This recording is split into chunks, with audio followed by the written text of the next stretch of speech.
Recuerda que puedes escuchar este audio horas antes de su estreno y sin publicidad suscribiéndote en cesarvidal.tv.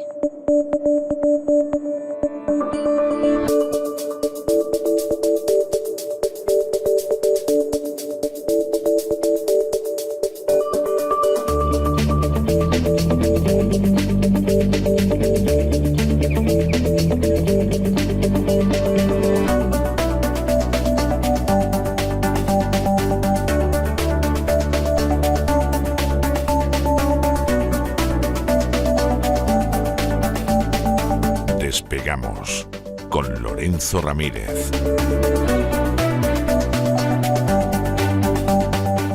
Corremos raudos y veloces hacia nuestro avión, atravesamos el umbral, nos tiramos en plancha sobre los asientos, nos abrochamos los cinturones, despegamos y nos vamos elevando por los aires hasta alcanzar nuestra altura y nuestra velocidad de crucero. A mi lado, don Lorenzo, ¿por qué lleva usted esa nariz de payaso que además en vez de ser de color rojo es mitad amarillo, mitad azul? Ya me explicará usted esto del payaso, ya me explicará usted que viene esto del payaso. En fin, no sabe usted la cantidad de gente que ha escrito deseando que se mejorara, que descansara, que se reincorporara, que tenga el mejor estado de salud. Vamos, tiene usted una bancada de seguidores entusiastas verdaderamente envidiable. O sea, ha sido algo, además, gente que se enteraba al cabo de 24 horas y decía, siento haberme enterado tarde, don Lorenzo, mejórese usted. O sea, verdaderamente conmovedor, ha sido muy conmovedor. Le quiere mucho, don Lorenzo, le quiere mucho y le admira mucho además.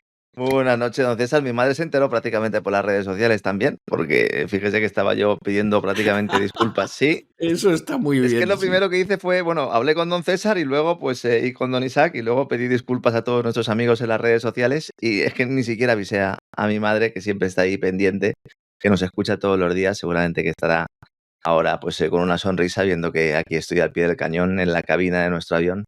No plenamente recuperado, estas cosas van despacio, pero con la suficiente energía, espero, para poder realizar nuestro vuelo diario por la actualidad económica y geopolítica mundial. Agradezco evidentemente a todos nuestros oyentes todas esas muestras de afecto, los deseos de recuperación, seguro que me ayudan a estar al 100% pronto, pero no podía dejarles otro día sin Despegamos con la que está cayendo, don César, con la que tenía preparado un programa para ayer. Y hoy digo, bueno, rescato algunos temas. He tenido que hacer otro guión prácticamente nuevo, porque es que la actualidad nos come por los pies. Sí, la actualidad va a una velocidad y además con tal cantidad de cosas que, como usted muy bien dice, nos come por los pies. Claro, te das cuenta de la categoría del periodismo en ciertos países cuando estos temas que son importantísimos no los aborda nadie y se entretienen en hablar pues del alcalde de no sé qué o de la concejala de no sé cuántos, ¿no? O de acusarnos algunos, ¿no? Hoy hay programa Conspiranoicos el jueves. Hacen un programa en La Sexta, el programa Conspiranoicos, y iban a hablar de las injerencias extranjeras en España. Ya le adelanto que no van a hablar de los británicos ni de los marroquíes. Eso lo dice La Secta con un director de programa que en su programa han hecho publicidad para los voluntarios de la CIA. Bueno, esto ya es el colmo del descaro. Igual hacemos nosotros un reseteo también sobre injerencias extranjeras. Sí, se me está ocurriendo, merecería la pena, sí, ya lo creo. Puede ser una buena idea, ¿no? Pues eso, que tenemos Despegamos hoy, señores. Todo lo que está pasando en las últimas horas, protagonistas en todos los frentes, Ucrania, Israel, el mundo del dinero, los ansiados recursos naturales también, que explican en buena medida pues una parte de los conflictos bélicos que hay en estos momentos en marcha y que podrían escalar una guerra total si los deseos de Zelensky y de Netanyahu se cumplen. Porque el primero, el ucraniano, presenta una propuesta de paz que en realidad es un plan para la guerra. Para la guerra totalmente. ¿Y el plan para la victoria de quién, no? Dice, no, es el plan de la victoria. ¿Para la victoria de quién, Volodymyr? ¿Para la victoria de quién? Es un plan con trampa. Y es un plan que puede servir de embrión para defender una futura negociación. Hoy lo vamos a explicar porque hay algunos puntos ahí con una letra pequeña muy interesante Y creo que es un plan además hecho para directamente presentarse y que su principal punto, que es la entrada en la OTAN, no se cumpla. Pero ahora voy a intentar dar mi opinión al respecto. Ha preguntado a mucha gente también en las últimas horas. Y luego el segundo al que me refería, Netanyahu, porque quiere integrar las dos guerras. Quiere integrar la del este de Europa y la de Oriente Medio para conseguir el apoyo internacional que ahora no tiene. ¿Cómo? Pues diciendo que en realidad Hezbollah está utilizando armamento de última generación de Rusia. No de Irán, sino de Rusia. Vamos a ir viendo todos estos temas. Además, prácticamente acaba de saltar una última hora. Un barco alemán de la Fuerza Interina de Naciones Unidas en Líbano, de FINUL. Recordemos que esta fuerza interina ha sido atacada por Israel los últimos días. Pues el barco alemán ha derribado un dron israelí. Ha dicho que ya está bien.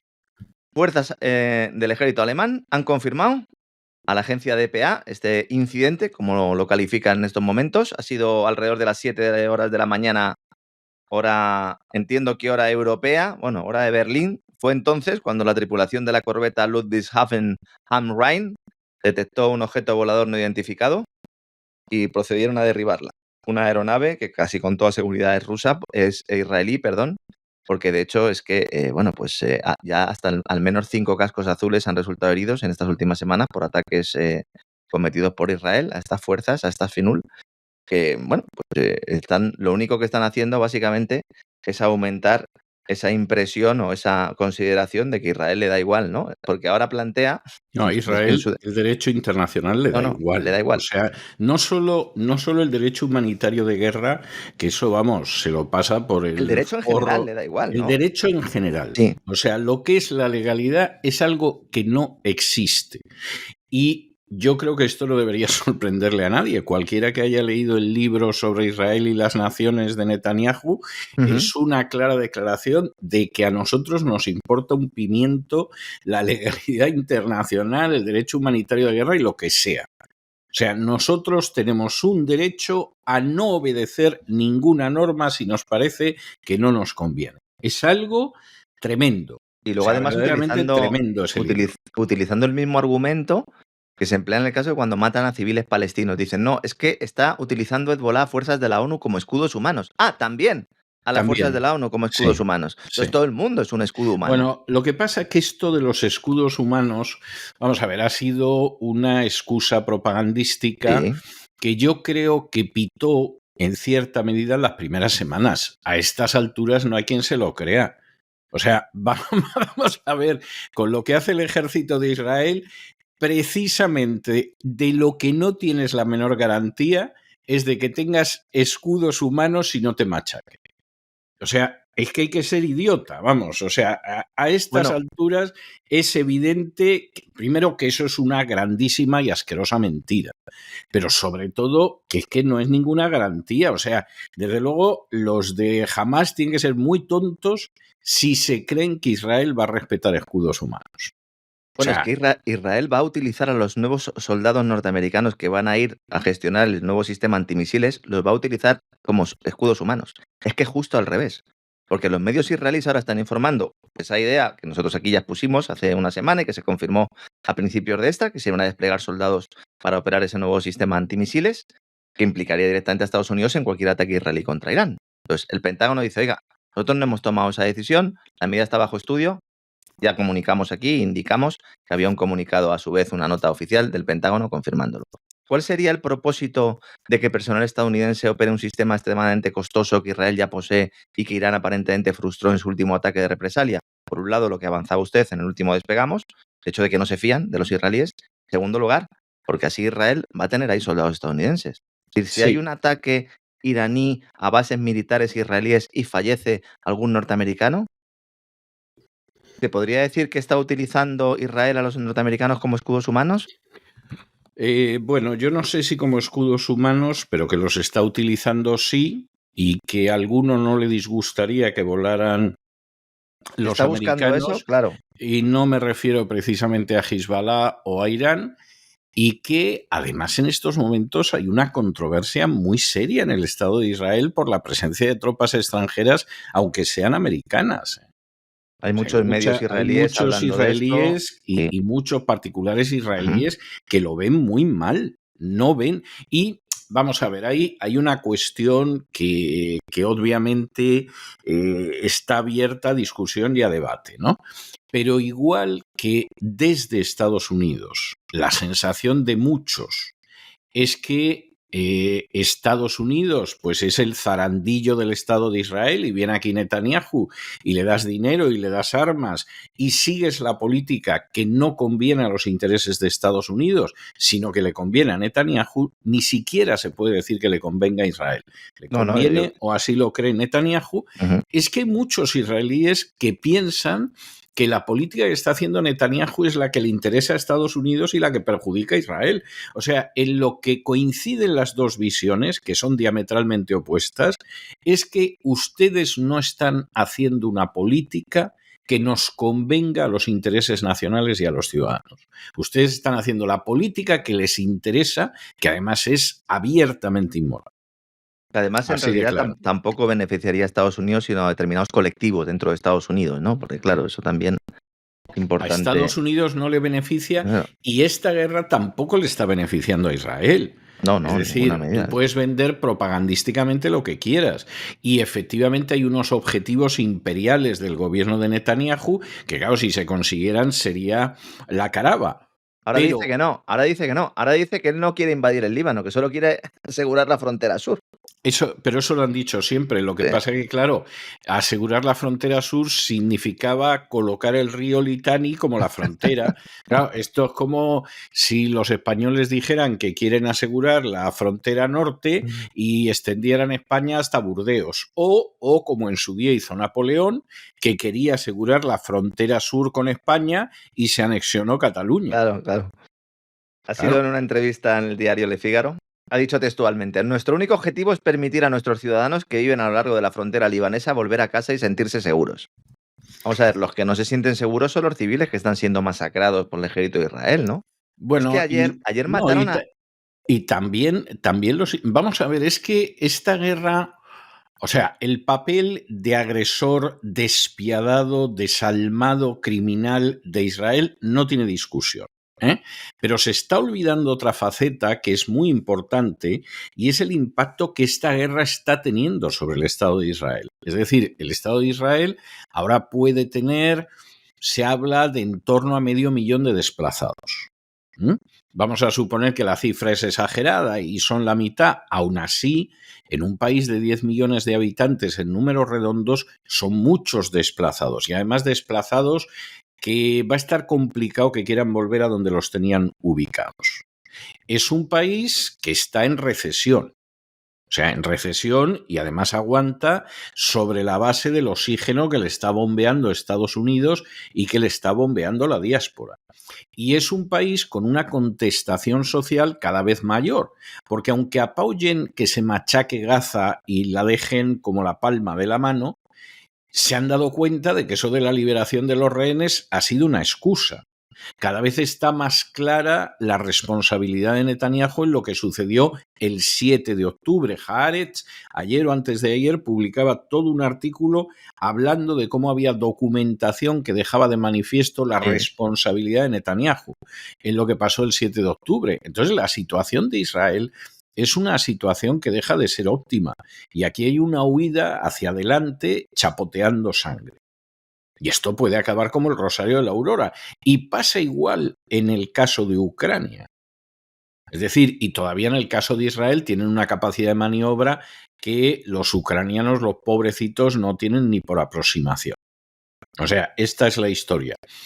Luego, si aparece un antisemita y dice qué casualidad que los jefes de las dos matanzas sean judíos, pues hombre, seguramente es una casualidad, pero evidentemente no deja de ser significativo en un colectivo que es el 1% de la población mundial, si es que llega en Estados Unidos el 2%. Y claro, todo esto finalmente perjudica a ese colectivo, no lo favorece. Parece que hay una serie de conquistas inmediatas que favorecen. No, esto está causando un daño a la imagen de Israel que vamos a ver si es reparable. Y está causando un daño a la imagen de los judíos en todo el mundo que vamos a ver si es reparable.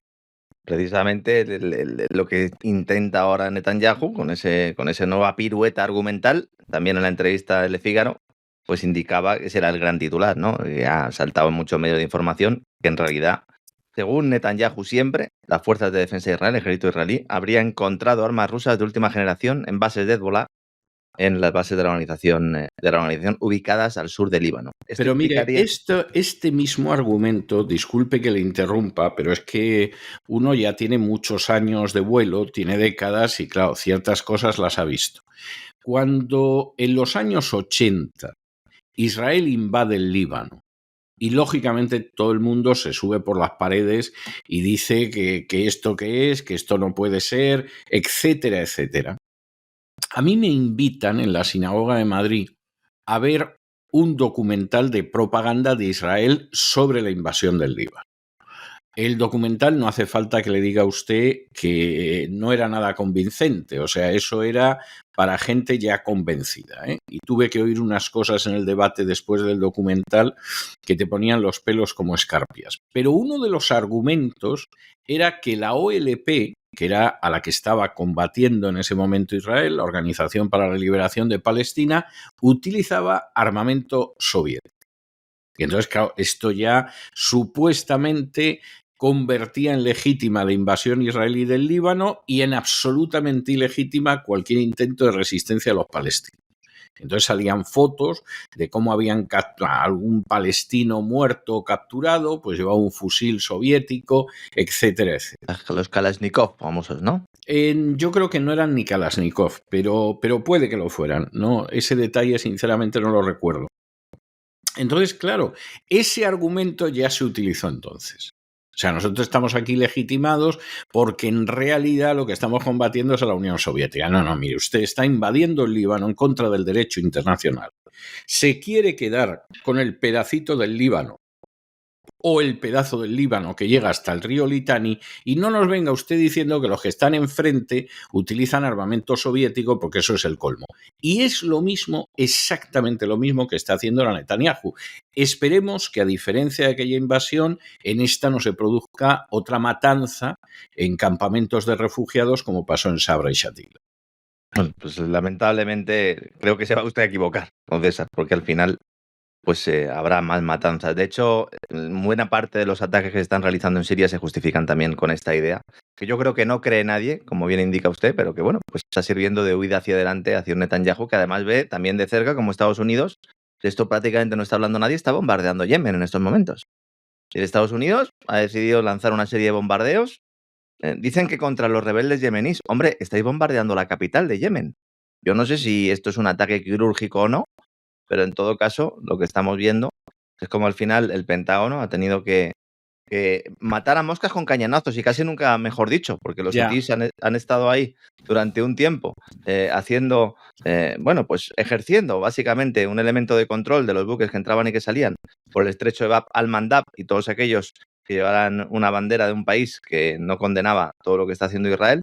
Bueno, pues han decidido atacarlos, los británicos no han podido con ello, los estadounidenses tampoco, y al final han decidido sacar los bombarderos y aprovechando que el Pisuerga pasa por Valladolid y pensando a lo mejor que no iba a haber muchos focos, pues se han dedicado a bombardear Yemen, que por otra parte es lo que han estado haciendo desde hace años con la colaboración de Arabia Saudí. Exactamente, es lo que más bien es lo que ha estado haciendo Arabia Saudí con la colaboración de Estados Unidos y que en última instancia, pues bueno, parecía que se llegaba a algún tipo de alto el fuego inestable, pues ya tenemos la excusa para terminar de machacar la zona y que no se tengan que molestar los saudíes. Hoy también se reunía el Consejo Europeo, ministro de Finanzas de la Unión Europea, con el menú ofrecido por Zelensky ayer en el Parlamento ucraniano sobre la mesa, ese llamado por él mismo Plan de la Victoria, menú que es absolutamente incomible, pero que tiene varios elementos, como decía antes, que son muy interesantes. Algunos los hemos ido avanzando aquí en anteriores programas. Hay que leer entre líneas para saber lo que viene. En primer lugar, hay que decir que Zelensky presenta las claves de su plan ante un Parlamento en el que no hay oposición, porque los opositores están en la cárcel. Porque no hay elecciones, están suspendidas sin edie. Porque la gran mayoría de la Cámara Legislativa está compuesta por militares, algunos de los cuales no pocos hacen apología abierta del nazismo. Ese es el Parlamento ante el que presenta Zelensky el plan, ¿no? Porque yo he estado leyendo artículos estos días, sobre todo en el día de ayer, el día de hoy, el Parlamento ucraniano, Cuna de la democracia. Hombre, cuna de la Bueno, democracia no es. vamos a ver, está el jefe de la oposición en el Parlamento, lo encarceló Zelensky. Una docenita, partido arriba, partido abajo, de partidos de la oposición los disolvió. Medios de comunicación cerrados también. Los medios de comunicación los cerró. Y el presidente del Parlamento, Sí. en estos momentos, tendría que ser el presidente de la nación en funciones, porque el mandato de Zelensky concluyó. Él ha seguido en el poder, pero esto es abiertamente ilegal y es abiertamente inconstitucional. Y en una situación como esta, quien tendría que estar llevando a cabo las funciones de presidente tendría que ser ni más ni menos que el presidente de la Rada, el presidente del Parlamento.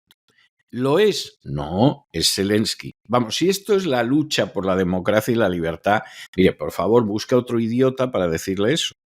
Este plan ya fue presentado a los distintos líderes europeos, Londres, Washington, Alemania, Francia.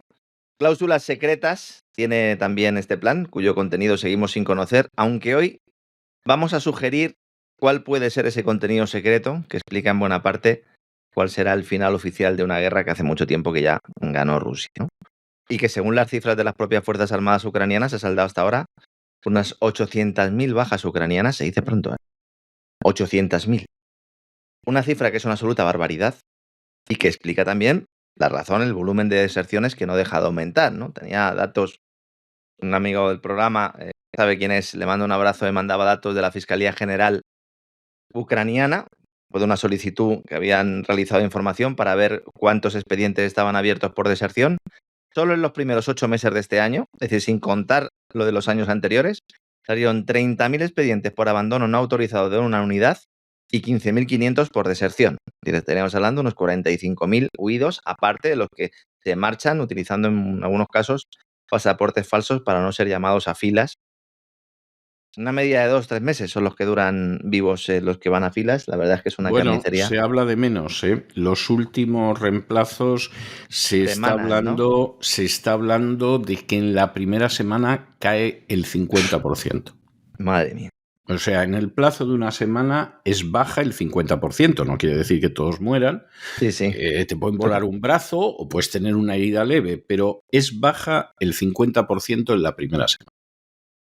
O sea, lo que está pasando en Ucrania es la degollina de los ucranianos por decisión de Zelensky, de la OTAN y, en fin, de las empresas que se lucran con ello, como es el caso de BlackRock. Y que se van a lucrar más aún, como vamos a exponer unos minutos. Primer punto. El único que no se puede cumplir y que no se va a cumplir. Y Zelensky lo sabe. La entrada inmediata de Ucrania en la OTAN.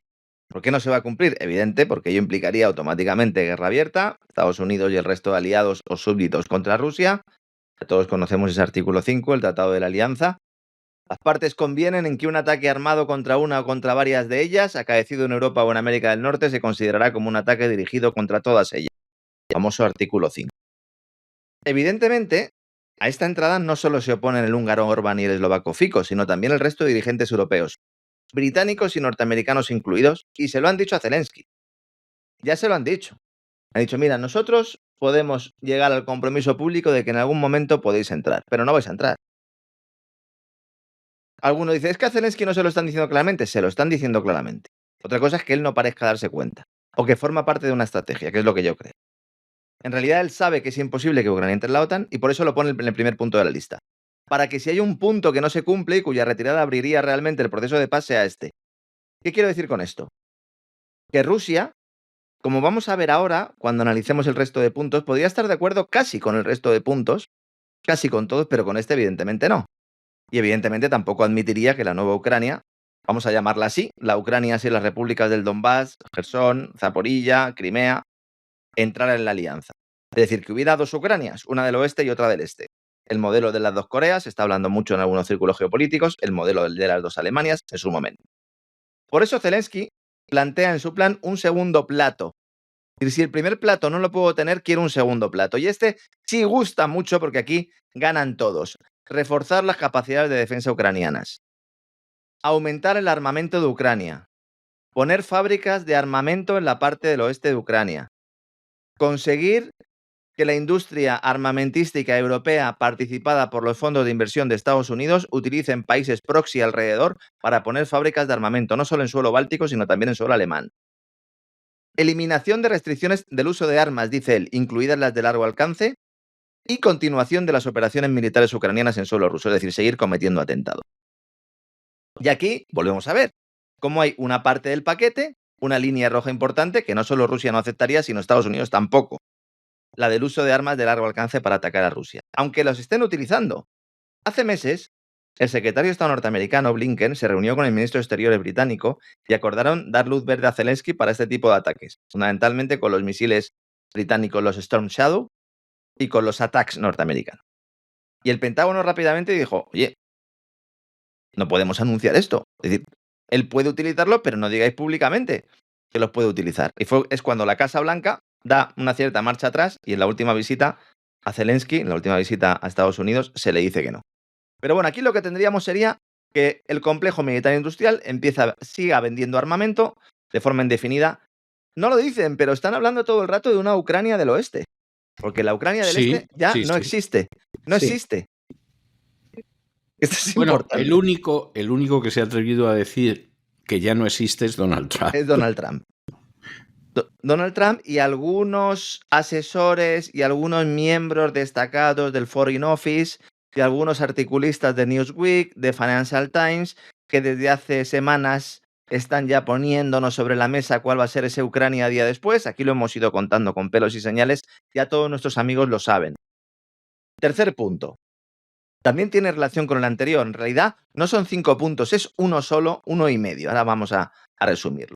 El tercero plantea la necesidad de que la OTAN proporcione a Kiev un paquete integral de disuasión estratégica no nuclear. Así es como lo ha definido Zelensky. Si Zelensky pensara que realmente hay posibilidad, o alguien pensara que hay posibilidad de que Ucrania entre en la OTAN, no le vas a pedir un paquete integral de disuasión porque lo tendrías tú estando dentro de la OTAN. Lo cual esto supone admitir que evidentemente en ningún momento va a haber entrada de la OTAN de Ucrania. Paquete integral de disuasión estratégica no nuclear. Vemos cómo aquí Zelensky ya da un paso a un lado. Es decir, una de las razones, hubo varias, de que se produjera la intervención militar rusa en la guerra civil del Donbass fue que Zelensky estaba pidiendo armamento nuclear. Ahora ya no. Ya no pide armamento nuclear.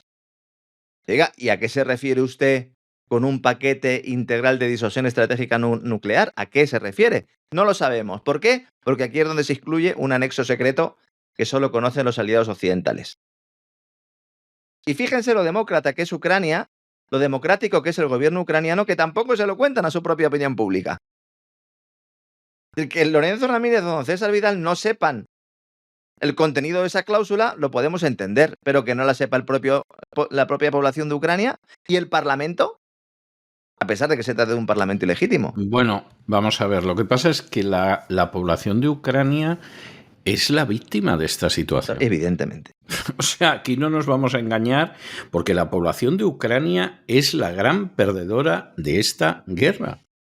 Y eso es lo que se oculta. O sea, vamos a ver, primero nos hablaron del valiente pueblo ucraniano que huía por centenares de miles de Ucrania, porque muchos esto se lo vieron venir desde el principio. Bueno, primero hubo un éxodo de la zona del este a Rusia. Exactamente. Y dijeron, no, nosotros estamos aquí viviendo un apartheid y un genocidio cultural y luego ya militar y nos marchamos. El gran éxodo fue ese. Luego ya posteriormente se fueron los del oeste. Luego se fueron los del oeste porque no querían ir a la guerra y si no que se lo digan a la gente que vive en la costa de España y en otros sitios de clima agradable. O sea, luego vino ese. Y luego ha venido el saqueo absolutamente vergonzoso mientras mandabas a una muerte segura centenares de miles de ucranianos.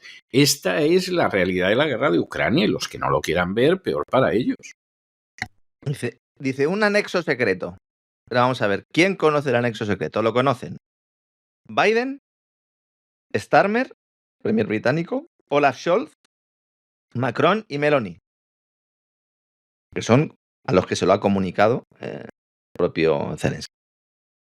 El líder parlamentario del partido gobernante, David Arakhamia, dice, no se preocupen que nosotros esto se lo vamos a presentar, estas cláusulas secretas, a los líderes de los grupos políticos del Parlamento ucraniano. Veremos si se filtra algo. A lo mejor podemos tener acceso a una información, ¿no? Pero vemos cómo al final estos 3 puntos se pueden resumir en uno. decimos que vamos a entrar a la OTAN, pero como sabemos que no, lo que vamos a hacer es abriros las puertas para que nos sigáis armando hasta los dientes y para ser nosotros el colchón que utilice la OTAN, no ya para atacar a Rusia, porque para eso a lo mejor se va a buscar otros elementos. Vemos que ahora mismo Lituania está blindada hasta los dientes, de hecho se está enviando armamento como si no hubiera un mañana, pero en todo caso admitimos la situación, admitimos que el este de Ucrania, va a estar bajo tutela rusa constitucionalmente, ojo, porque ahí, además de haber habido referéndums, la propia constitución rusa se ha modificado para incluir estas áreas, estas zonas, y es asumir que vamos a perder una parte del territorio. Ya se habla del 82%, del 80%, del 75%. Todo esto se podía haber evitado si Zelensky hubiera admitido la propuesta de paz de marzo del año 2022. Efectivamente, y no hubiera perdido una pulgada de territorio. Nada. No hubiera perdido nada de territorio. Hombre, Crimea, que evidentemente, pero eso no lo ha perdido él. Pero Crimea nunca... Claro, y además Crimea nunca ha sido Ucrania. O sea, eso fue una concesión de Khrushchev en la época de los soviets. Pero para que nos entiendan nuestros amigos, dentro de todo ese grupo de regiones, o sea, la República del Donbass hubieran seguido bajo tutela ucraniana. Totalmente. En un régimen no de independencia, pero de cierta autonomía inferior a la que tienen muchas autonomías en España, ojo, que eso también hay que decirlo. Pero bueno, cuarto punto. Bueno, a todo eso, ya que estamos hablando, Zelensky ha sido una desgracia para Ucrania. Vuelvo a incidir en otro aspecto. Pasará la historia como el tipo que acabó con el país. Que acabó con el país. Sí. Pero aparte de todo eso, o sea, nada de Winston Churchill ucraniano, salvo que Winston Churchill lo presentes como el tipo que acabó con el Imperio Británico, que también es verdad. O sea, entonces el paralelismo no sería tan inexacto en ese sentido. Si alguien pregunta por qué está diciendo eso don César Vidal, que se suscriba a cesarvidal.tv y que se vea la serie que hemos hecho sobre la génesis de la Primera Guerra Mundial y comprobará en buena medida lo que está diciendo. Efectivamente. Entonces, vamos a ver, aquí hay otro problema que yo quiero insistir en él porque es muy grave. Yo llevo advirtiendo mucho tiempo de él y, por supuesto, la gente mira para otro lado. El país más antisemita de toda Europa, con diferencia, es Ucrania. Luego va Polonia, que lo ha sido siempre. Es más, Polonia ha estado habitualmente en la cabeza del antisemitismo en Europa, por delante, desde luego, muchísimo por delante de lo que pudiera ser Alemania, por delante de España, etcétera, etcétera. Siempre ha sido Polonia. Y Ucrania, pues ha sido siempre un lugar donde ha habido una tendencia antisemita muy fuerte. No es casual que cuando los nazis invaden la Unión Soviética y llegan a Ucrania, el sector nacionalista ucraniano, colabora con los nazis, constituye una policía para detener judíos, organiza matanzas de judíos, de polacos, de rusos y de ucranianos que no eran nacionalistas y se convierten en vigilantes en campos de exterminio nazis. Todo esto hemos decidido no recordarlo porque recordaríamos cuáles son los antecedentes históricos directos del nacionalismo ucraniano. Cuando acabe todo esto, que esto se va a acabar y Dios quiera que cuanto antes, ese antisemitismo ucraniano, que es fortísimo, va a tener un reflorecimiento tremendo, porque se van a encontrar con que Ucrania ha perdido la guerra, ha perdido toda la parte rusa, ha perdido el control de su riqueza nacional.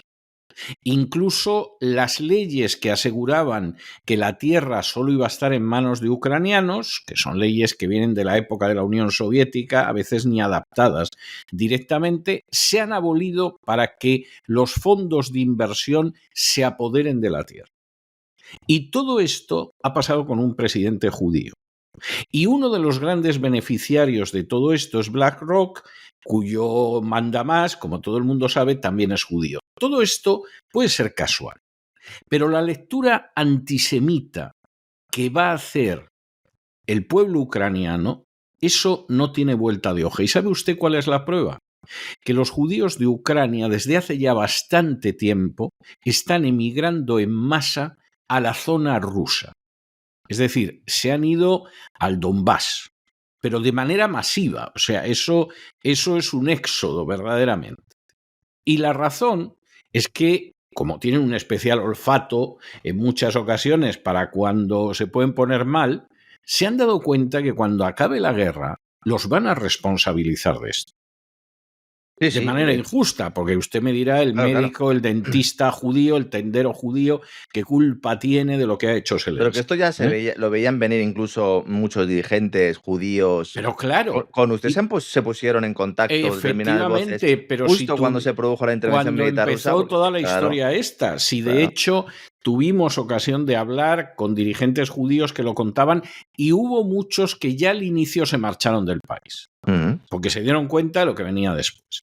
Bueno, que va a venir después en Ucrania, a ver cómo se lo vendes a la opinión pública. Bueno, hablaba usted de saqueo de recursos, ahí es donde entra el cuarto punto. Y esta es la principal novedad porque nunca se había dicho tan claramente. Cuando algunos lo denunciábamos, nos llamaban locos, conspiranoicos, hijos de Putin, etcétera, etcétera. Cuarto punto.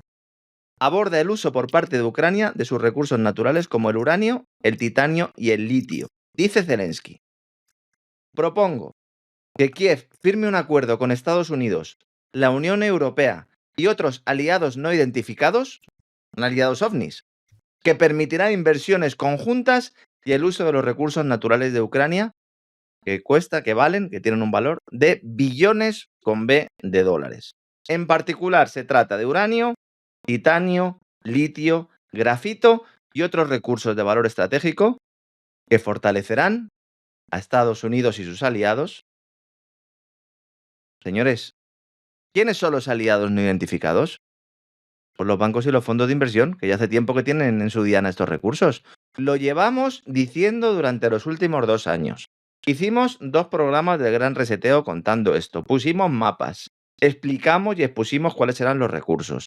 Posteriormente, ya en cifras relativamente cercanas, Lindsey Graham en Estados Unidos empezó a poner el dedo en la llaga y dijo, no, si es que nosotros vamos a por estos recursos. Que uno de los principales objetivos económicos de esta guerra tiene otros políticos, pero económicos, es saquear estos recursos naturales ucranianos. Sin embargo, hay un problema, que buena parte de estos recursos están precisamente en el este del país, en las zonas bajo la tutela rusa. Sobre todo petróleo crudo y reservas de gas. Y luego hierro, litio, carbón, dolomita, titanio y uranio. En la parte del oeste, ahí hay también este tipo de materiales, pero menos. Sobre todo hay crudo gas y algunos materiales metálicos y no metálicos. Todo esto ya lo sabíamos y también algunos de los empresarios que se están haciendo de oro con ello ya. En el guión del programa de ayer, ese que no pude hacer por motivos de salud, traía a nuestros queridos oyentes una operación corporativa. Todavía no había visto a Zelensky en el Parlamento, todavía no conocía este cuarto punto. Claro, en cuanto vi lo que estaba ocurriendo, todo esto cobró aún más sentido. Hay una empresa que se llama Nexol Holding, que se ha convertido en propietaria de otra empresa que se llama United Mining and Chemical Company. Dirán ustedes, bueno, ¿estos qué son? Son empresas británicas, son empresas estadounidenses. Es un grupo de Azerbaiyán comprando al mayor productor de materia prima de titanio del mundo, que es ucraniano. Comprándolo por 4 perras. Producción de titanio, alta demanda mundial, metal fuerte, ligero, se utiliza en muchas industrias, importancia crítica, muy solicitado precisamente en la industria aeroespacial, también en la producción de dispositivos médicos de alta tecnología, en prótesis, electrónica, industria química. Vamos, un material en consideración. La empresa Zemin Ukraine, que forma parte de Nexo Holdings, se ha convertido en la compradora del 100% de las acciones de esta empresa United Mining and Chemical Company. ¿Saben que United Mining and Chemical Company era una empresa estatal ucraniana? Han privatizado el titanio de Ucrania un día antes de que Zelensky presentara este plan. ¿Se lo van a revender a BlackRock? No deja de ser significativo. No, pero vamos a ver. Es que aquí la operación de robo, saqueo y expolio de Ucrania por parte de los supuestos aliados es que clama al cielo. Y, por supuesto, las furcias mediáticas calladas como ramonetas y sin contar nada.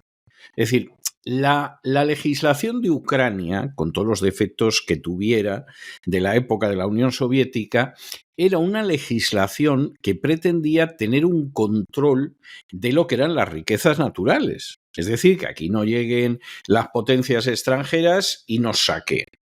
Entonces, primero, La tierra, en primer lugar, solo podía pertenecer a ucranianos. No pertenecía al Estado ucraniano, no estaba colectivizada como en la época de la Unión Soviética, pero era de ucranianos. Y lo más que te permitían era alquilar en ciertas condiciones la tierra a extranjeros.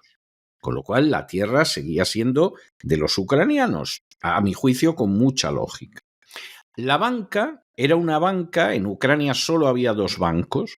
Un banco se dedicaba a cuestiones de carácter empresarial, créditos a empresas, etcétera, etcétera, y otro a créditos para las familias. Te quieres comprar una vivienda, pues pides un préstamo al banco, etcétera.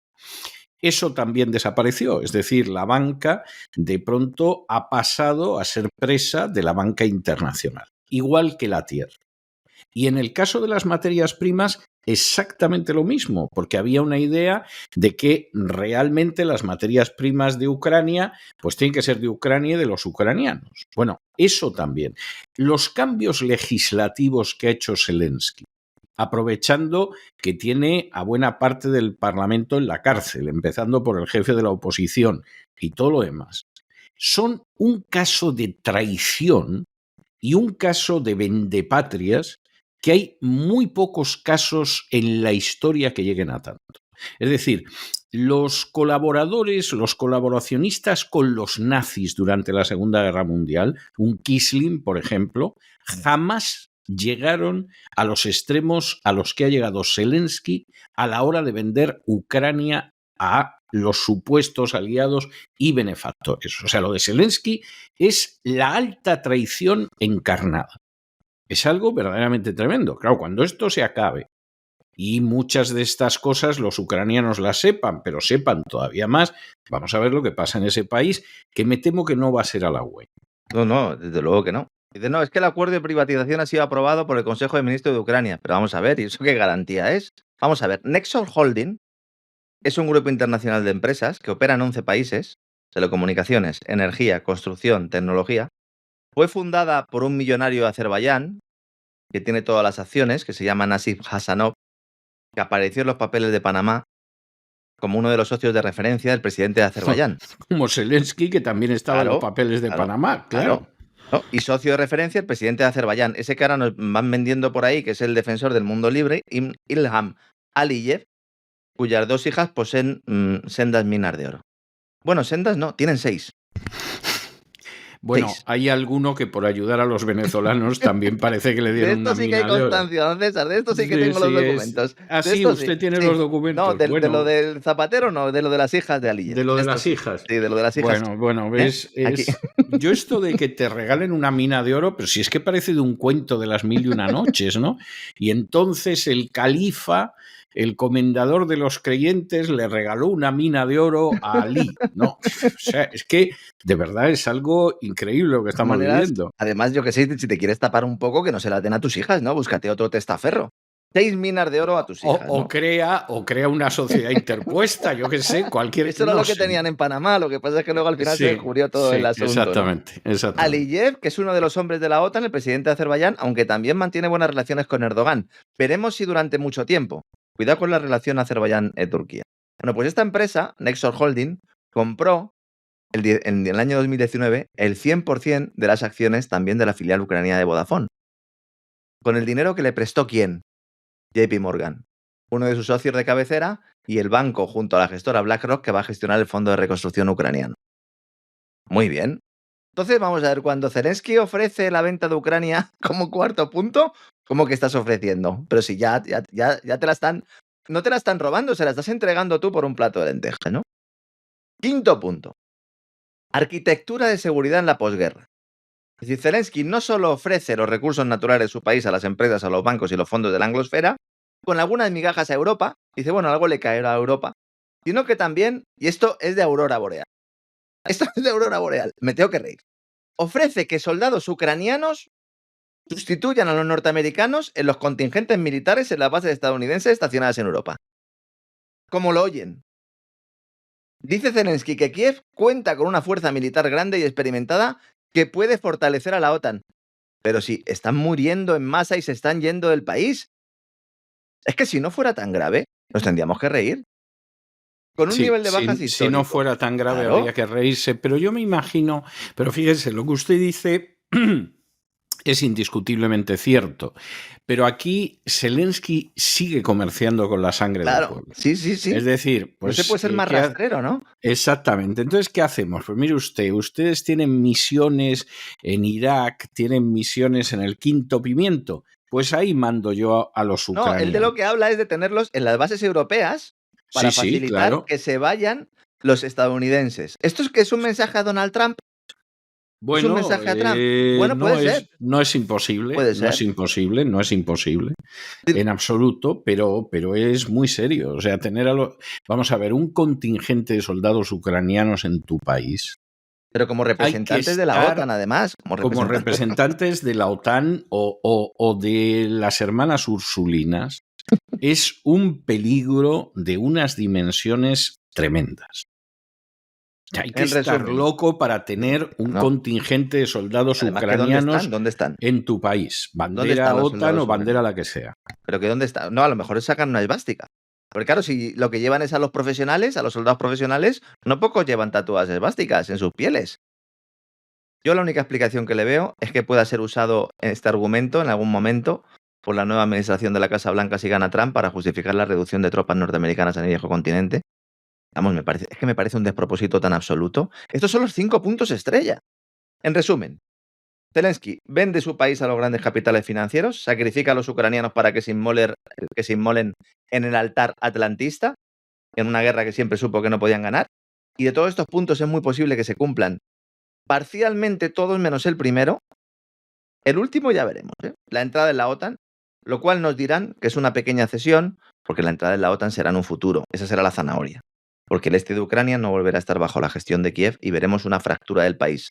Una fractura del país que puede ir acompañado, como bien decía usted, don César, por una crisis social importante y por un descontento y una fijación en que van a ir a por Zelensky. Es que van a ir a por él.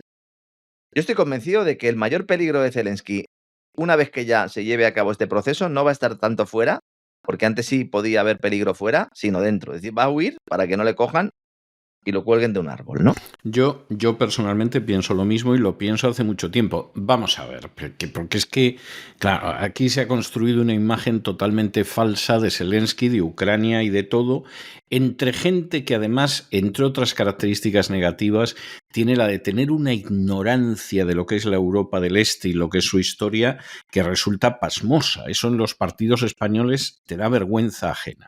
Pero no es lamentablemente una exclusiva de los partidos españoles. Y claro, Ucrania es un país donde había universidades que daban asignaturas que eran prácticamente la teoría de la conspiración mundial judía.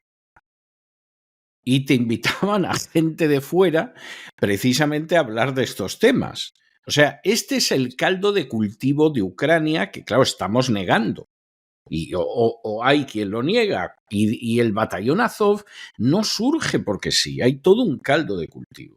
Cuando esto acabe, bueno, pues si el que hubiera estado al frente de este desaguisado hubiera sido Poroshenko, pues a lo mejor hubieran buscado a Poroshenko, pero lo hubieran buscado a él y a la familia. Pero es que ha estado un sujeto que es judío. Y entonces aquí no van a ir solo a por Zelensky y a por esa señora que parece que tiene una sed insaciable de bragas, sino que van a ir a por el colectivo, que muy prudentemente ya hace mucho que se está marchando de Ucrania por lo que pueda suceder al día siguiente. Pues este es el escenario. En buena medida, muchos de estos mensajes los habíamos ya anticipado aquí. Leía un artículo también en las últimas horas de uno de los pata negra del Foreign Office, de Tim Weasley, que trabajó durante 27 años como diplomático británico en África, América Latina, en Asia, en Europa, que estuvo en todos los perejiles, como dicen en Andalucía. Estuvo en Angola durante la Guerra Fría, en Sudáfrica, Centroamérica en la época sandinista y contra nicaragüense, en Oriente Medio, tras los acuerdos de Oslo, también últimamente ha estado en Pakistán, India, en Afganistán. Vamos, que es uno de los pata negra. Ha asesorado también a bancos internacionales. Hago esta presentación para que la gente entienda hasta qué punto determinados terminales están defendiendo ya un discurso, ¿no? Decía él en un artículo publicado en las últimas horas, decía, porque ellos van a vender la idea de que se firma la paz, pero que se ha traicionado a Ucrania. Y los que han traicionado a Ucrania en realidad han sido los ciudadanos europeos y ciudadanos norteamericanos que no han respaldado una mayor presencia de la OTAN en Ucrania. Este es un poco el Sí, relato. la culpa la tienen los que han pagado la fiesta. Eso es lo O que sea, pasó. encima de que han pagado la fiesta ellos, perdiendo en su sanidad, perdiendo en su educación, perdiendo en su seguridad, la culpa es de Eso ellos. es. Entonces O sea, es él fantástico. dice, ¿cómo sería una Ucrania traicionada? Acostúmbrense a este concepto porque lo vamos a escuchar hasta en la sopa, no lo van a poner. Dice, al menos conservará el 80% de su territorio. Un Occidente culpable proporcionaría sin duda ayuda para reconstruir las infraestructuras. Es posible que se le ofrezca una vía para su posible adhesión a la Unión Europea, pero entrar en el club occidental puede haber perdido su atractivo en ese momento. Hay que tenerlos cuadrados. Después de meses, después de años diciéndonos que Ucrania tenía que entrar en la OTAN, que fue uno de los casus belli en su momento, y Putin decir, no puedo pasar por ese aro. Ahora dicen que puede haber perdido su atractivo en ese momento. Siempre ha perdido ese atractivo. Y luego fíjese la pirueta argumental que también da aquí. Dice, porque claro, si entra en la OTAN o entra en la Unión Europea habrá que tener cuidado, porque entonces los oligarcas corruptos de Ucrania volverían a salir de su hibernación. ¿Pero qué hibernación, Tim? Si pusieron al presidente del gobierno. Si los oligarcas corruptos de Ucrania son los que han puesto al presidente del gobierno, son con los que trabajaba el hijo de Joe Biden. Son con los que ha hecho negocios BlackRock y compañía para saquear las tierras, y los Cargill y todas las empresas agroalimentarias. Si los oligarcas corruptos de Ucrania son los que se han llevado toda la tajada aquí. Y luego ya termina Tim con una frase que, bueno, el viejo cinismo postsoviético sustituiría al entusiasmo juvenil de la generación del Maidán. Y el que no se lo quiera creer, que reviente. Es decir, cuando los ucranianos se den cuenta que los han engañado como a chinos, que han mandado a centenares de miles de ellos a la muerte y han muerto, de que el país está lleno de mutilados y gente con minusvalías psicológicas, y además los han robado a manos llenas, entonces si se vuelven pesimistas, la culpa la tiene que ha regresado el espíritu de la antigua Unión Soviética. Eso es. Y el que no se lo quiera creer, que reviente, obviamente. Claro. La importancia del relato, de la gran narrativa, ¿no? Que decía el presidente del Foro Económico Mundial, la gran narrativa, el relato. Sí. Bueno, pues este es el relato que nos van a intentar imponer ahora y por supuesto nos dirán que siempre fue esa su postura y que ellos siempre consideraron que en ningún momento Ucrania podía ganar la guerra, etcétera, etcétera, etcétera. Bueno, como nuestros oyentes son muy inteligentes, no voy a seguir insistiendo en ello. Vamos a hablar un poquito también de Donald Trump, del show de Donald Trump. Que, bueno, yo de verdad no sé si... Eso suena a programa de televisión que no es imposible que exista, el show de Donald Trump, ¿no? Bueno, yo cada vez que veo a Donald Trump, cada vez me parece más que está en un plató actuando, ¿no? La verdad es que yo no sé si él se está viendo ya muy arriba en las encuestas y está viendo el desastre que supone Kamala Harris. Creo que ese es uno de los factores. También otro de los factores del show Trump, que vamos ahora a pasar un poco a desglosar, es que quiere de alguna manera reafianzar pues el apoyo entre determinado sector de votantes, pero la entrevista concedida a la agencia Bloomberg en las últimas horas, yo de verdad, desde el punto de vista económico, sobre todo, que es de lo que habló de economía, me parece un absoluto despropósito y me parece una serie de recetas que no son buenas para la economía de Estados Unidos, ni a corto, ni a medio, ni a largo plazo. Bueno, vamos a ver, yo creo, y además lo digo sinceramente, yo creo que Donald Trump está crecido. O sea, yo creo que él está crecido. Y como está crecido, fundamentalmente, porque tiene encuestas que son encuestas pues mucho mejores de lo que pueda parecer y que le dan ganador y que además le dan que Kamala se va desplomando y por el contrario él va creciendo, pues le pasa igual que a un compañero que yo tuve en cierta cadena de radio que enloqueció.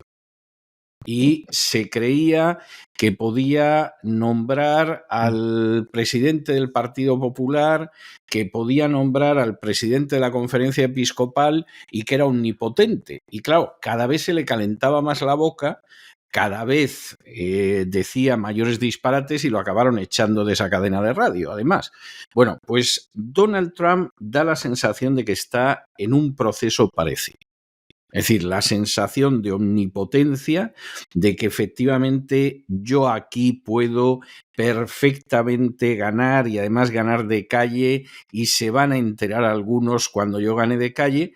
Y bueno, pues el gran problema que hay es que está disparatando. Todo esto además en coincidencia con una Kamala Harris que es que no lo puede hacer peor. Bueno, lo es de que hay momentos... Lo de la entrevista ayer en Fox News fue un espectáculo. Es que es terrible porque da la sensación de que si Biden era un personaje que en su día era un águila, pero que se ha ido deteriorando mentalmente, Kamala Harris es tonta a secas. O sea, pero así de claro, y no sabe expresar dos ideas medianamente coherentes sin perderse y sin decir un disparate. Claro, tú ves este panorama y dices, pero bueno, ¿qué está pasando con este país? O sea, yo creo que la gran noticia, el elemento preocupante es eso, que esos son los dos candidatos. Y con ese tipo de mensajes. Exactamente. Es el gran problema. Porque claro, ves a Kamala Harris, yo siempre lo he dicho, lo llevo diciendo hace mucho tiempo, cuando no tiene teleprompter, cuando no tiene nada que leer, es complicado, porque a Biden le costaba leer. Pero es que ella, en el momento en el que tiene que articular 3 frases, no es capaz. En Fox News, la verdad es que eso fue una sangría. Una tensa entrevista, eso que duró solo media hora. El equipo de asesores de Kamala detrás de las cámaras quiso detener en varias ocasiones la entrevista, pero por la incapacidad manifiesta. Hay gente que dice, es que va borracha, va bebida. A ver, lo parece, pero yo quiero atribuirlo a los nervios. Porque no me parece de recibo, ¿no? Que vayas bebido una entrevista de este tipo. Sí, pero vamos a ver. Pero pierde los papeles enseguida. Claro, tú imagínate una persona, si se pone así en una entrevista, usted imagínase en una crisis económica o en una crisis militar. Claro, exactamente lo que puede llegar a hacer, ¿no? Imagínasela ahí en la habitación, en el war room, en la habitación de la guerra, para ver si le da el botón o no, para lanzar una determinada cabeza nuclear, ¿no? Se puso a pegar voces. No era capaz de responder las cuestiones que le planteaban, se limitaba a atacar a Trump en lugar de responder. Hay momentos en los que incluso le dice al entrevistador lo que le tiene que preguntar. Y en un momento determinado llega a decir que su presidencia, si llega a la Casa Blanca, no será una continuación de la de Biden. Lo que supone asumir que la presidencia de Biden ha sido un desastre. ¿Por qué estaba esta señora en Fox News? Pues en un intento desesperado también por captar algo de voto republicano que no esté con Trump, que yo realmente creo que es un error el que la enseñaran así, porque ha sido un desastre. La primera vez que iba a Fox News ya salió escaldada. Media hora, como digo, duró la entrevista, pero a Harris le pareció una eternidad. Pero volviendo... Y además vamos a ver que tampoco es que fuera una entrevista a cara de perro. No. O sea, que es que no nos vamos a engañar. No fue amable, pero bueno, le plantearon las cuestiones, inmigración, tal. Fue correcta, sí. En fin, no es que salieran ahí en tromba por ella, o sea, que es que no es comparado con otras entrevistas que se han podido ver en España cayendo sobre el político que no es de la cuerda de la cadena, ¿no? Que pueden además, llegar a la grosería, a la mala educación, ¿no? Y con un entrevistador solo, de una manera muy educada. Y yo creo que el propio entrevistador se le veía en la cara como diciendo qué fácil está siendo sacar a esta señora de sus casillas porque se sale ella sola de sus casillas, ¿no? Hubo un momento, insisto, en el que incluso él levantó la voz. Comentaba esto a raíz de la entrevista de Trump en Bloomberg. Hay gente que ahora está un poco sorprendida por las recetas económicas de Trump. Trump en esto sí que no ha variado ni un ápice su posición. Su política económica durante su administración, cuando fue presidente de la Casa Blanca, fue una política eminentemente proteccionista, una política que aumentaba el déficit público y una política que se basaba todo en la defensa del dólar mediante una guerra proteccionista, una guerra comercial. Él lo que dice es que va a seguir por esta línea. ¿Cuál es la novedad o cuál es el mensaje que antes no estaba sobre la mesa y que ahora sí, y que sería con el proceso de desdolarización de algunos países, sobre todo después de la confiscación de la reserva del Banco Central de Rusia? Que él dice que va a defender al dólar sancionando a los países que no lo utilicen. Evidentemente, esta no es la mejor manera de defender al dólar. Este es uno de los elementos... Lo que pasa, vamos a ver, yo le doy la razón, esa no es la mejor manera de defender el dólar, es no tener idea de política, es la típica charla de café. Claro, o eso o favoreces la desdolarización. Sí, y es la típica charla de café que oyes en España, yo de esto no entiendo, pero yo esto lo solucionaba así, que a mí es una frase que me mata cada vez que la oía en España, yo de esto no entiendo, o sea, era una confesión en toda regla y a continuación venía él, pero yo esto lo arreglaba así. Es decir, a pesar de mi absoluta y confesa ignorancia, esto yo soy tan bueno que lo puedo arreglar. Que es algo que yo me quedaba, yo decía, así va el país, desde luego. Bueno, pues En el caso de Donald Trump, no te va a decir que de eso no entiende, pero él lanza un mensaje que él sabe que es música celestial para millones de americanos. Claro.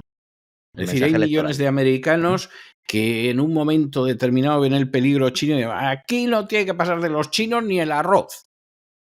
Y se sienten además encantados de haber dicho ese disparate. O sea, a nadie se le ocurre... Bueno, llegando a decir incluso que los aranceles van a impulsar el crecimiento económico en Estados Unidos. En absoluto. Era otra de las afirmaciones que hacía.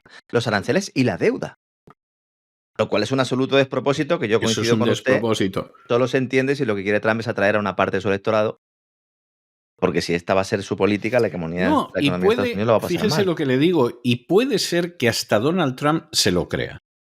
O sea, yo sé que esto puede sonar muy fuerte, pero es muy posible que Donald Trump se lo crea, porque el gran mérito de Donald Trump como político es que él canaliza como si fuera un medium el sentimiento de muchísimos millones de americanos. Esa es una gran parte de su éxito, se fundamenta en eso. Esa es la base de su éxito.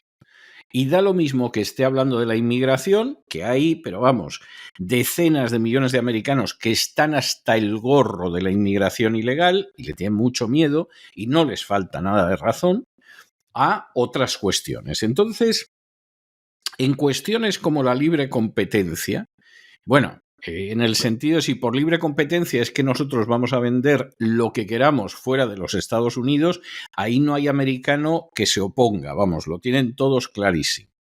Pero si es en el sentido de que puedan vender aquí y competir, ahí tú tienes muchísima gente que es absolutamente contraria. O sea, santo de qué.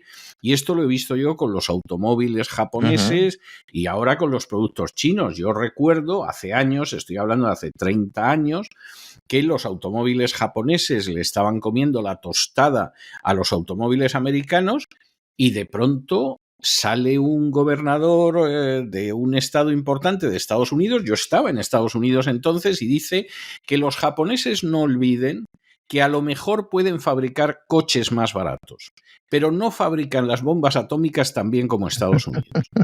Tú dices, este tío se ha vuelto loco, o sea, ¿dónde han sacado este patán? Bueno, ya, pero el patán sabía que conectaba con una serie de personas que decían, oye, que aquí en Detroit el día menos pensado nos cierran la fábrica y yo me voy al paro. Esa es la línea, ¿no? Luego hace trampas porque él dice, yo voy a lanzar recortes fiscales, voy a bajar impuestos. Entonces, claro, se le pregunta siempre, bueno, ¿vas a reducir el gasto? Dice, no va a hacer falta porque con los aranceles voy a cubrir el gap, voy a cubrir la brecha de pérdida de ingresos, lo cual es absolutamente falso porque, según todos los cálculos, los aranceles como muchísimo podrían recaudar unos 200.000 millones de dólares al año y él quiere bajar los impuestos en mucho menos que esto, ¿no?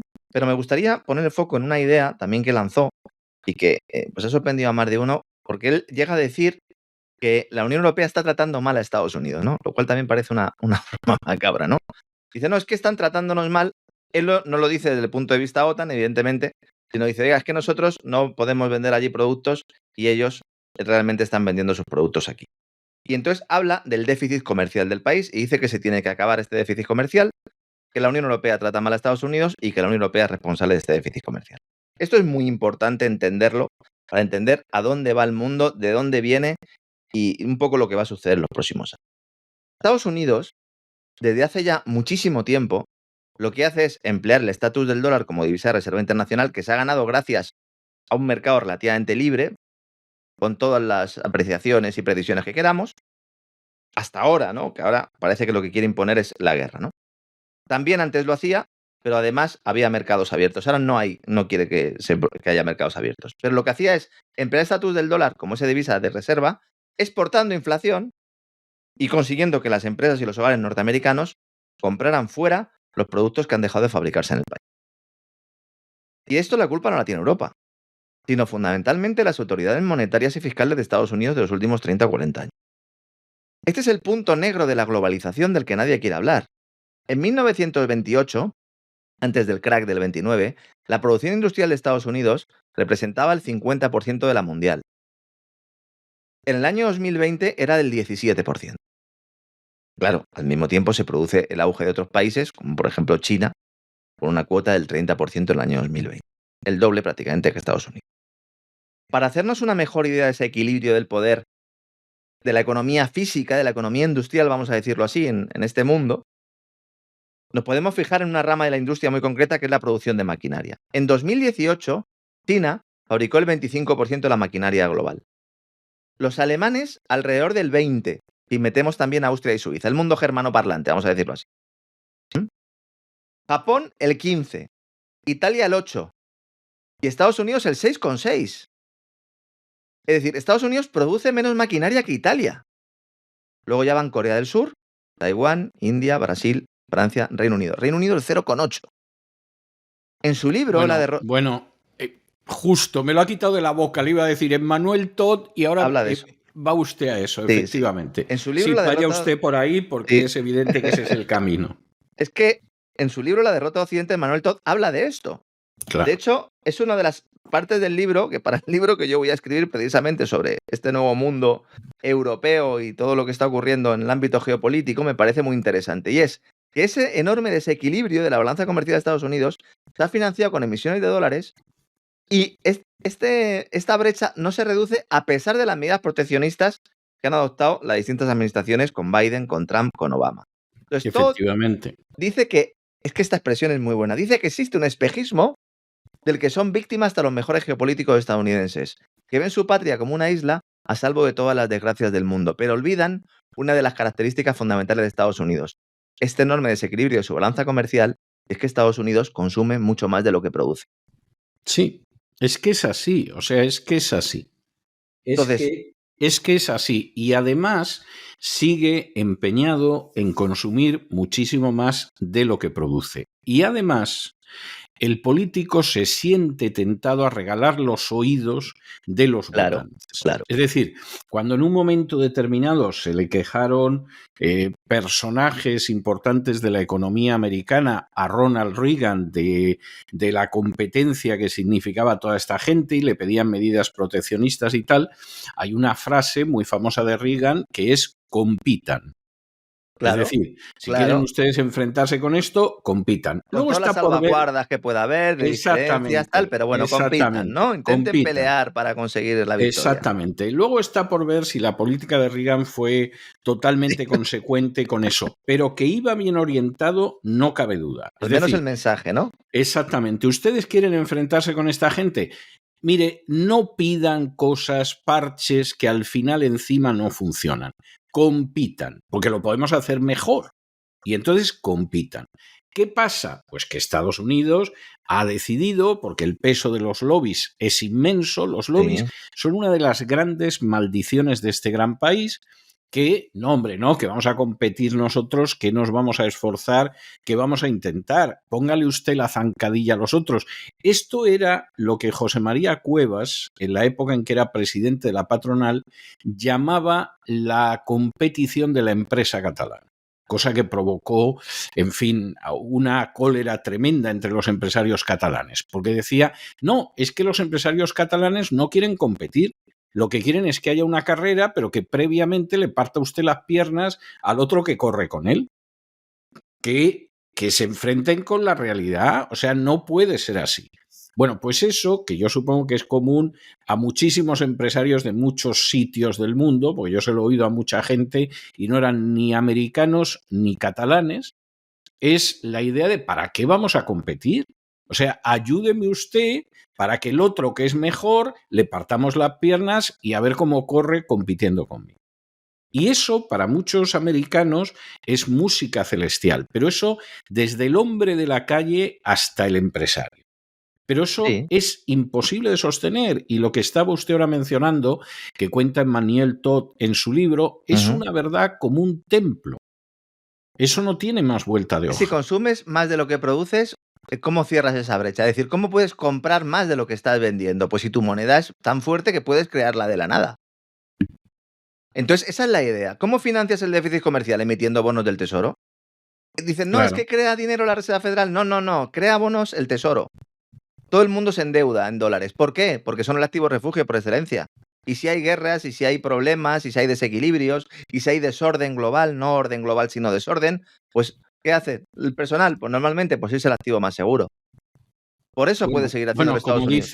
Como dice aquí gente maliciosa, en Estados Unidos y como gente maliciosa, le digo gente que ha tenido que exiliarse de su país de origen en Hispanoamérica y se ha venido aquí a los Estados Unidos. Y al cabo de un tiempo de pensar ingenuamente que van a enredar a la Casa Blanca o al Departamento de Estado para que invadan su país y restauren el orden, tal como a ellos les gustaría, de pronto dicen, no, pero si es que a Estados Unidos le interesa que mi país esté como esté porque el dinero se viene aquí. Sí, sí. Comentario que yo he oído mucho entre los desengañados, Sí, los que sí, acaban de llegar. claro. Esos Están todavía no. convencidos de que consiguen liar a la Casa Blanca o al Departamento de Estado para que invada su país y entonces la situación se les ponga mejor. Por lo tanto, cerrando el argumento del déficit comercial, si tú financias este déficit comercial emitiendo bonos del Tesoro porque te los compra todo el mundo, porque son tu activo refugio, porque el dólar es la divisa de reserva internacional, ¿qué pasa si llega un momento en el que el dólar comparte ese estatus con otras divisas? ¿Qué pasa si llega un momento en el que las emisiones de deuda pública de los BRICS o de China o de cualquier otro país o de cualquier otro grupo o de entidad supranacional, como queramos denominarlo, compiten con los bonos del Tesoro de Estados Unidos? Pues esa es la gran clave. Y por eso le da tanto miedo a Janet Yellen que Japón tenga que vender bonos del Tesoro, por eso le da tanto miedo a Janet Yellen que China esté vendiendo bonos del Tesoro, porque los está vendiendo ya. Hay una frase de Manuel Todd que lo resume todo muy bien, y aquí dejo este tema y ya vamos a hablar un poco de Europa, que acaba de bajar tipos el Banco Central Europeo, según estábamos hablando usted y yo. La clave de este sistema, que es diabólico y además es muy difícil de cambiar, es que es mucho más fácil producir dinero fake, dinero fiduciario, que bienes. Naturalmente. Muchísimo Hombre, más. no tiene usted nada más que darle a la maquinita, Claro, mientras que sacar claro. un automóvil es mucho más complicado. Claro, claro. Y entonces, ¿qué pasa? Que hay una serie de profesiones, que eso también lo cuenta Todd en su libro, ligadas a esa producción de dinero y no a la producción de bienes, a la que se van yendo los chavales, a las que se van yendo los jóvenes, y poco a poco vamos viendo como cada vez hay más consultores, hay más banqueros, hay más lobistas. El industrial tiene todos los días que luchar para alcanzar una tasa de beneficio determinada y tiene todos los días que estar innovando. El financiero no. El financiero vive con el sudor del de enfrente. Y esto es muy difícil de cambiar. Solo se puede cambiar si la emisión de dinero va ligada a un activo material, que quieran, hidrocarburos, materia prima, de otro tipo, metales preciosos. Porque si no tienes ningún tipo de corsé que limite tu emisión de dinero fiduciario, es imposible que cambies este sistema. Por eso es tan relevante lo que explicamos siempre de política monetaria, los problemas de un modelo corrupto basado en la emisión de dinero de la nada. Yo sé que ahora, pues seguro muchos de nuestros amigos, a lo mejor los que no terminaban de ver la relación, ahora la ven, ¿no? Como decía, en estos momentos acaba de anunciarse, hace escasos 20 minutos, se produce esa bajada de tipos del Banco Central Europeo, la tercera bajada de tipos de interés de este año, reunión de este octubre, celebrada hoy, celebrada jueves, más o menos estaba descontada esta bajada. Algunos dicen que ha sido la Reserva Federal la que con su bajada jumbo de 50 puntos básicos ha presionado al Banco Central Europeo, que no les cuenten películas. El Banco Central Europeo está bajando tipos de interés porque la economía francesa y la alemana se van por el abismo absoluto, porque los datos de producción manufacturera están en mínimos desde hace mucho tiempo, porque llevamos muchos meses en un entorno de contracción en la industria manufacturera, porque solo los servicios están salvando parcialmente a la economía europea, porque los costes energéticos, derivados en buena medida de la destrucción de Nord Stream y de esas sanciones occidentales a Rusia, han hecho añicos buena parte de la industria comunitaria, especialmente en Alemania. Esa es la historia. Esto no se lo van a contar así a todos ustedes. Les van a decir que bajan los tipos de interés y que por lo tanto se evita la recesión. Es mucho mejor, ¿no? Dice, no, nosotros bajamos los tipos de interés porque, claro, como la inflación ya está controlada, pues ahora bajamos los tipos de interés. Lo hemos hecho estupendamente. Fíjense, no ha habido recesión. Bueno, sí, ustedes han soportado una inflación de alimentos, están pagando ahora el doble en la cesta de la compra de lo que pagaban hace unos cuantos años, pero bueno, siguen ustedes teniendo empleo, siguen ustedes ganando dinero, siguen ustedes funcionando, hemos evitado la recesión. Y además les recomendamos que vayan ustedes invirtiendo en bolsa. ¿No ven lo bien que va la bolsa? Inviertan en bolsa. Cuidado con este mensaje. Cuidado con el anzuelo. En estos momentos hay mucho inversor particular que está vendiendo bonos, la mal llamada renta fija, para comprar acciones porque no se quieren perder el buen momento de la bolsa. Cuidado porque estos son los momentos más difíciles. No estoy diciéndoles a ustedes que no lo hagan, que cada uno haga lo que considere oportuno. Pero cuidado porque siempre que se va a un entorno de explosión de burbuja, los mensajes previos son exactamente iguales a los que hay en estos momentos. No pasa nada, crecimiento eterno, hemos conseguido controlar la economía, no va a haber inflación, va a haber más bajadas de tipo de interés. En estos momentos se está produciendo la mayor venta de bonos al mayor ritmo de la historia, según el informe de Bank of America, de su serie histórica.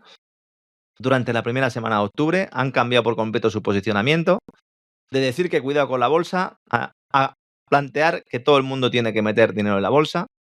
Nadie habla de recesión.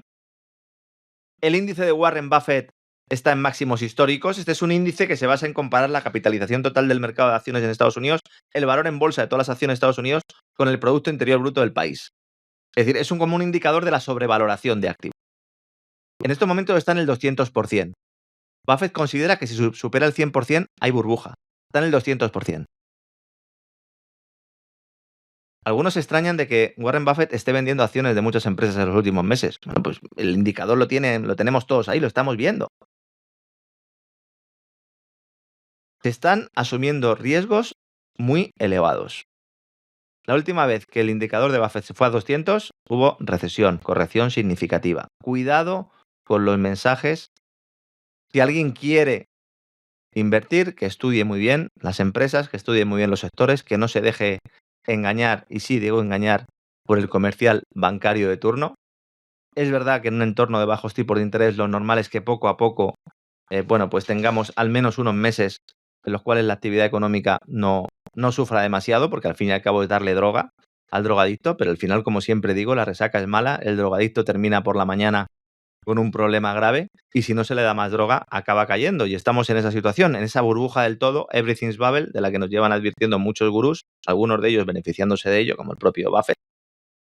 Así que cuidado, señores, estas llamadas de teléfono que van a recibir seguro de su banco, endeúdese, pida un crédito o pida un crédito para comprar acciones, que esto ya es lo que me parece ya lo último y que otra vez volvemos con ese tipo de mensajes por parte de las entidades financieras. Cuidado, como siempre digo, el que tenga un crédito hipotecario pues irá viendo como poco a poco el Euribor irá también relajándose, es una buena noticia para los hipotecados a tipo variable, pero cuidado que no es la primera vez que se produce una bajada de tipo de interés y que luego se produce también un entorno recesivo, sobre todo cuando ya empiezan a descontarse determinados valores que tienen que caer, porque la sobrevaloración es evidente. Cuidado con el sector tecnológico. Hemos visto empresas como Nvidia que han subido como la espuma y que luego se están pegando castañazos. Si no sirva el ejemplo de la holandesa ASML, la productora de chips, la de las máquinas de litografía, que precisamente se ha pegado un importante golpe en bolsa por motivos políticos, porque como los estadounidenses no le dejan vender a los chinos, pues están empezando a sufrir su cotización bursátil. Cuidado, porque las decisiones políticas al final siempre acaban pasando factura también en el ámbito económico. Entonces, pues efectivamente así es y no sirve darle muchas vueltas al asunto. O sea que esto es lo que hay.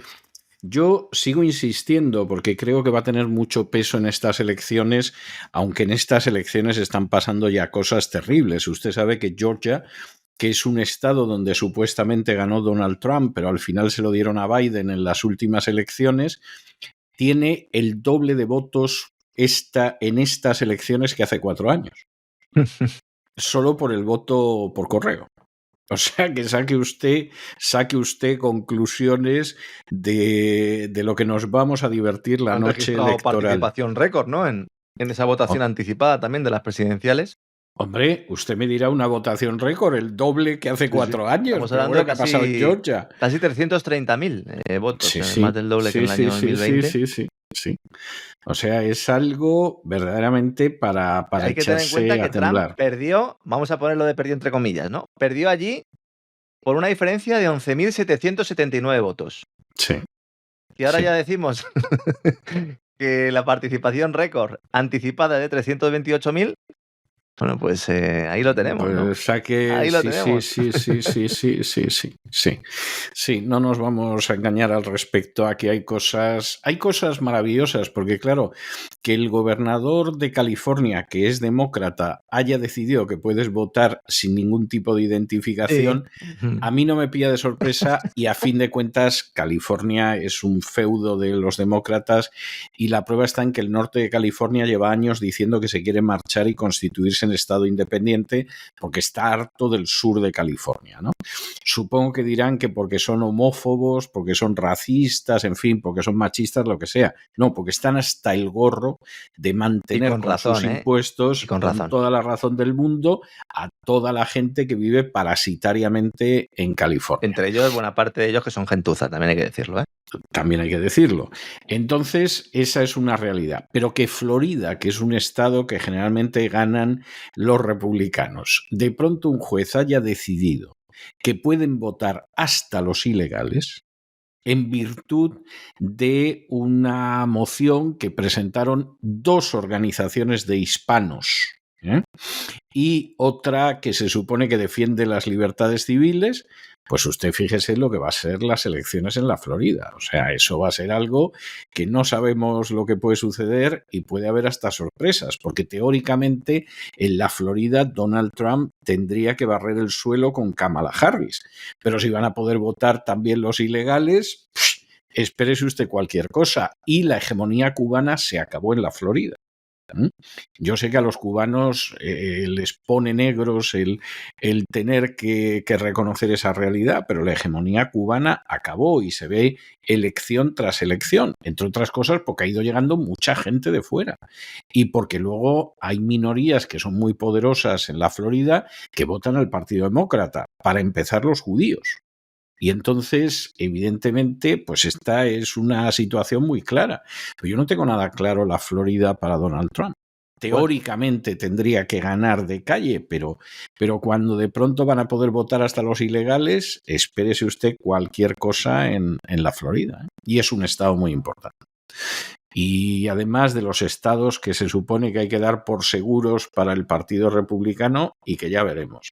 O sea, van a ser estas unas elecciones. Bueno, y luego sabe que hay varios gobernadores del Partido Demócrata que han dicho que si en su estado gana Donald Trump no lo certifican. No, que no lo certifican. Y además han intentado darle algún tipo de amparo legal a esto a la Casa Blanca cuando es un atropello absoluto. Es un atropello absoluto, ¿no? O sea, usted imagínese que en las próximas elecciones legislativas en España, de las que tiene que salir el gobierno, de pronto las comunidades autónomas donde gobiernan los nacionalistas y los socialistas dicen que si gana el Partido Popular no es válido. Es un poco lo que hizo Macron también, ¿no? Después de las elecciones. Sí. Que dice, que habéis ganado vosotros. No puede ser. No os puedo dar el gobierno a vosotros. Sí, es algo tremendo. Y luego vamos dando por el mundo lecciones de democracia y de limpieza electoral, ¿verdad? Y de protección de los derechos y de las libertades ciudadanas. Sí, es así. En fin, nos vamos a encontrar mañana. Está usted todavía un poco malito, pero ha venido usted, vamos, hecho un mocetón, don Lorenzo. Vamos, está usted estupendo. Si la gente no lo supiera, no se podría creer que todavía está convaleciente. Estoy sudando como un pollo, pero al final lo hemos conseguido. Así que nada, darle las gracias a nuestros amigos una vez más y mañana seguimos. Mañana haremos el avance de ese gran reseteo. Y contaremos un poco las líneas del programa en cesarvidal.tv. Si no se han suscrito, pues ya saben que se tienen que suscribir. Sobre todo últimamente que don Isaac está haciendo horas extra para que el programa para los suscriptores de cesarvidal.tv pues esté subido con antelación. Hay algunos días en los cuales incluso ya media tarde se tiene acceso a todos los contenidos. También pues agradecerle a él todo ese trabajo extra. Nada, mañana nos vemos, César, y seguimos en la brecha. Nos volvemos a encontrar don Lorenzo y seguro que estará mejor que hoy. O sea, no le quepa a usted la menor duda. Un abrazo muy fuerte. Hasta mañana. Fuerte abrazo.